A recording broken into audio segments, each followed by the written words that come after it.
Good morning. It's Wednesday, 11th of June, and welcome to Conversations Here and Now. My name is Naresh, and what am I going to talk about today? It's something very interesting. Donald Trump's Golden Dome project.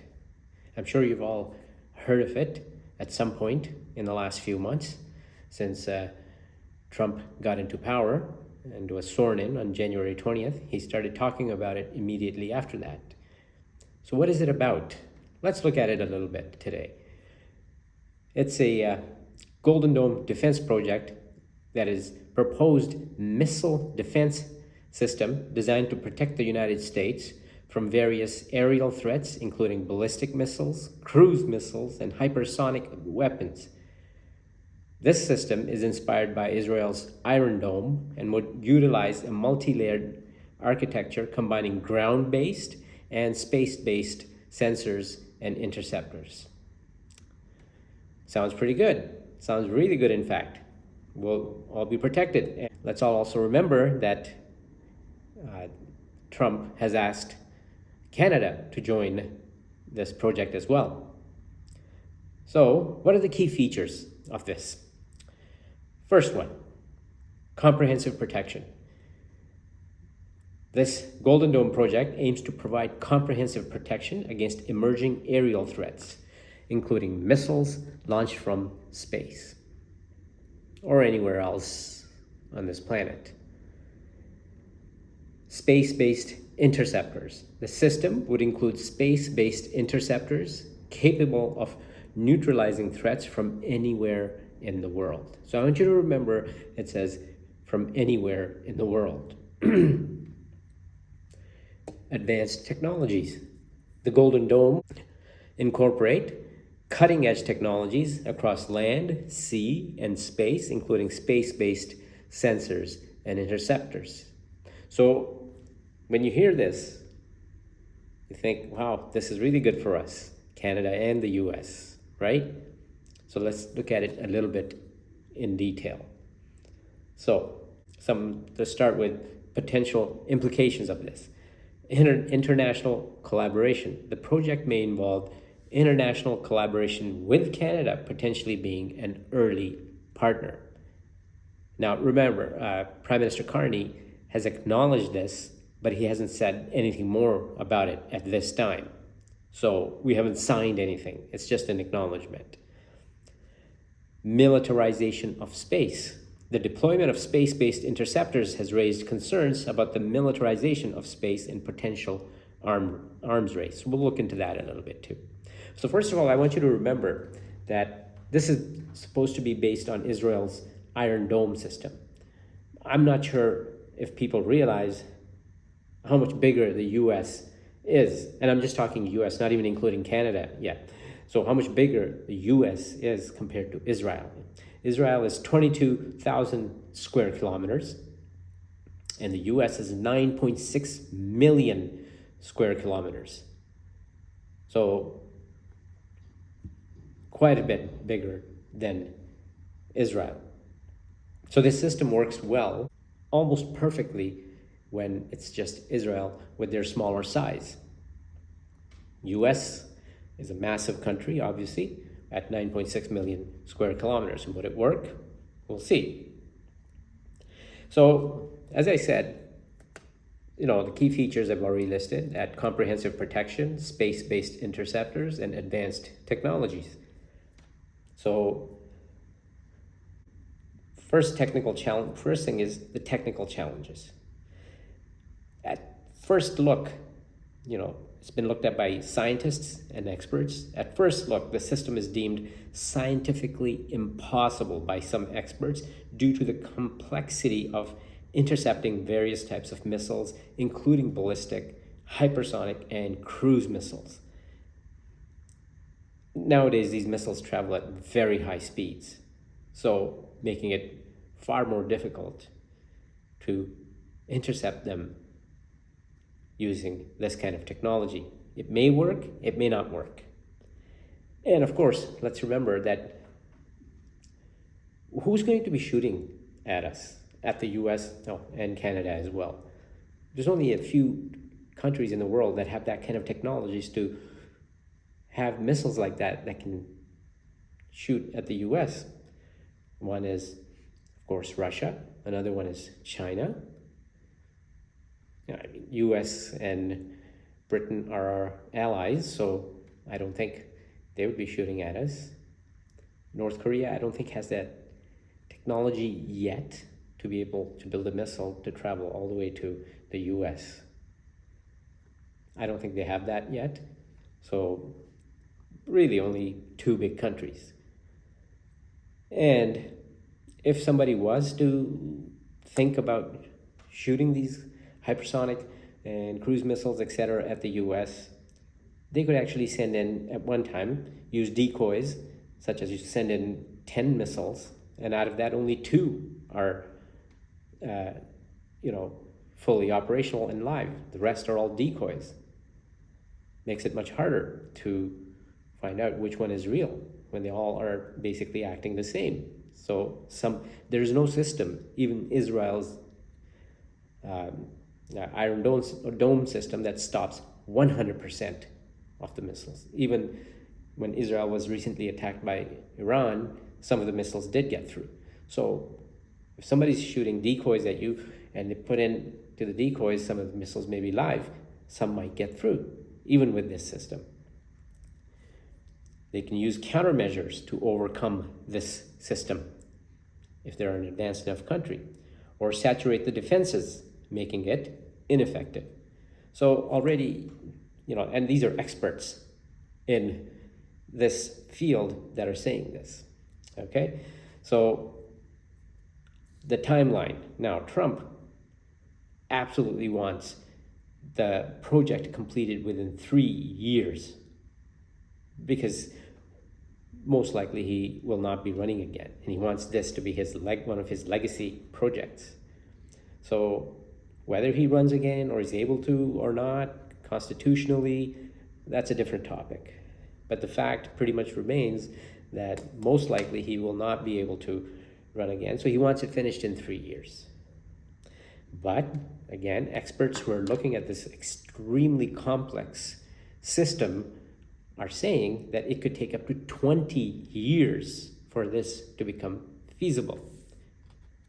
I just don't see this kind of a system being set up in 3 years and be ready and be operational, because it involves a huge number of satellites that would have to be put up in the space, and missiles, and then on land as well. There's no way this thing is going to finish in 3 years. I think that's Trump dreaming a little bit.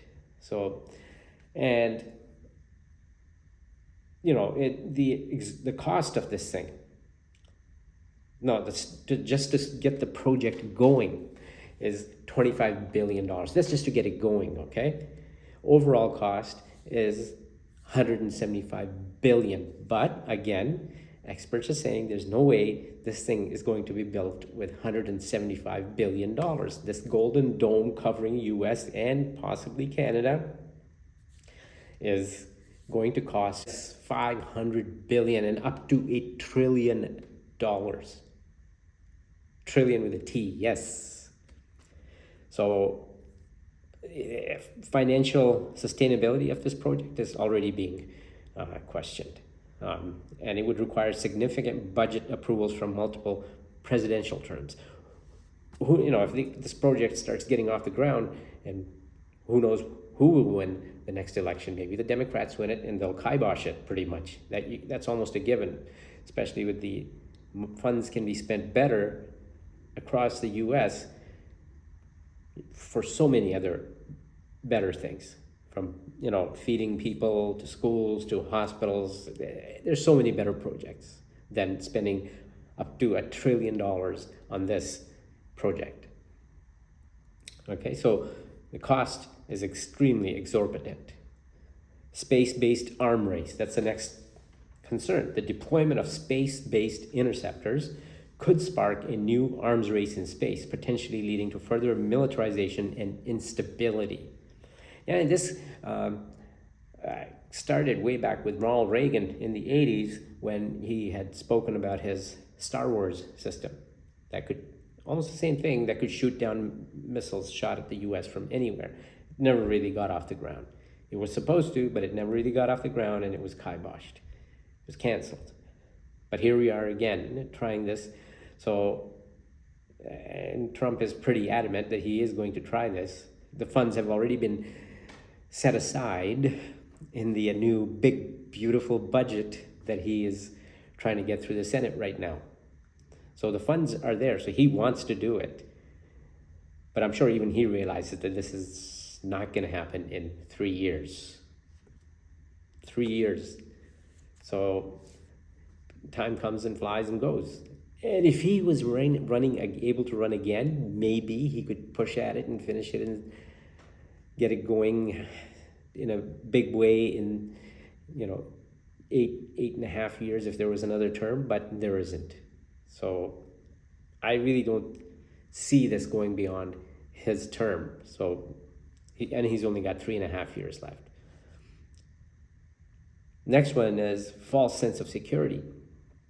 Investing in a costly and technically doubtful system like Golden Dome may detract from more practical defense needs, such as enhancing Arctic sovereignty and surveillance capabilities.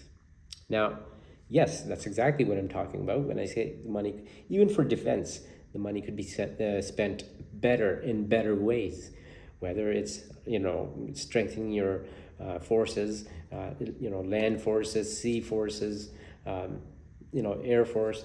I'm just talking about the U.S. right now.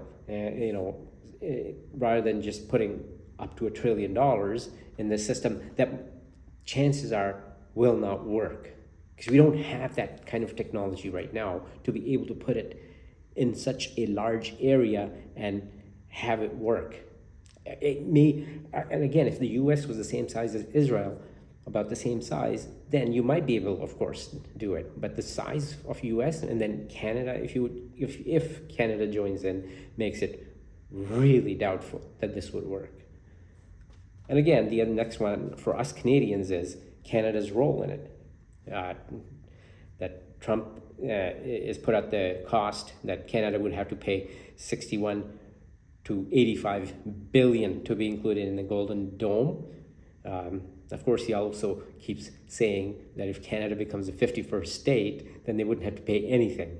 That's not happening. So I guess it would cost us 61 billion to 84 billion. Now, Prime Minister Carney has acknowledged this. That's all he's done, acknowledged it, which is good.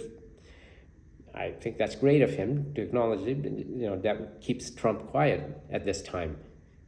I don't see that being put through the parliament. 61 to 84 billion, especially in Canada, that money can definitely be used for better things in defense, in our Air Force, in our Army, in our Navy, Arctic protection, protect our country up in the Arctic, rather than just give 84 billion to Donald Trump to make this system. So I think that was a wise move on the part of Prime Minister Carney. He's already shown us that he can stand up to Trump. So I don't see this going through with Canada as a partner at this time, because the whole system is not going to be happening. So what's the point to even argue about it as far as Canada's participation?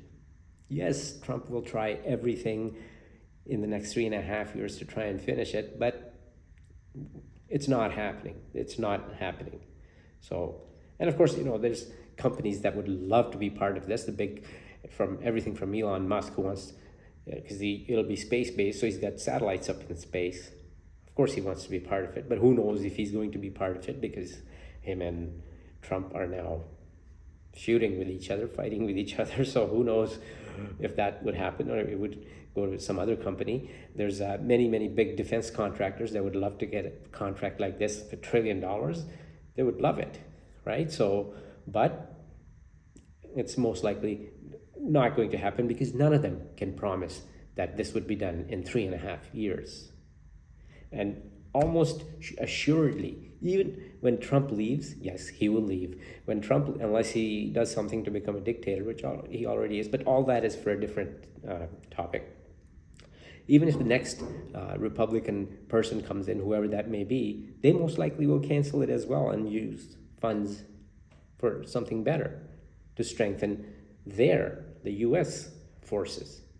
$1 trillion would go a long way to strengthen U.S. forces all over, instead of just with the one system. So that's basically a short look at this Golden Dome defense project that is actually in the news quite a bit.